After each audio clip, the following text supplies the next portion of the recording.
matchup, and that's the Tennessee Volunteers coming off the loss to Georgia. They're at home against Missouri.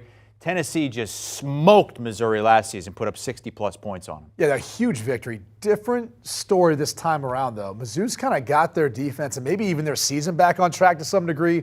Eli Drinkowitz signed a 2-year extension this past week. At certain points early in the year, we weren't sure they were going to make it through. But if you're looking at Mizzou this season, remember, they were the team that had that close loss to Georgia. Their 4 losses, a combined 18 points. They're a lot better than I think we're giving them credit.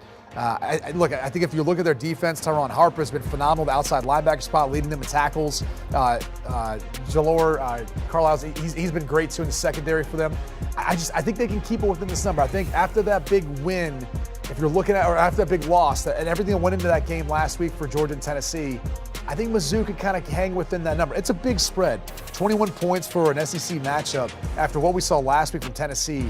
I'm going to take those points in Mizzou here. I am with you on this one. When Eli Drinkowitz got that extension, I was a little bit flummoxed. Like, let me go see what. And then what you talked about, the games they played close, and the Auburn game, which they should have outright won. If their kicker makes a kick or they don't fumble going in the end zone, that's a win. And then all of a sudden you start stacking them up and you're like, okay, maybe there is something behind. And definitely it was probably about recruiting, and that's why they gave him the extension as well. But I also think there's been a foundation laid of a team that's pretty good right here.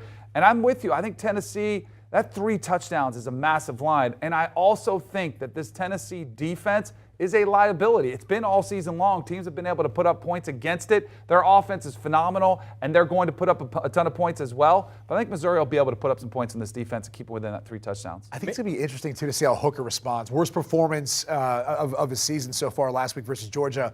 Sometimes you feel like, all right, I can keep my foot off the gas a little bit. A Missouri team coming in town. Different story, though. It's a much better defense. But he snapped the streak of 20 straight games with a touchdown pass. Didn't have that last week. I'll be curious to see how he rebounds. Do you want a sports network that delivers everything that matters about the game? The highlights, the picks, the instant analysis. No yelling, no fake debates, no politics. Hit the subscribe button and never miss a moment.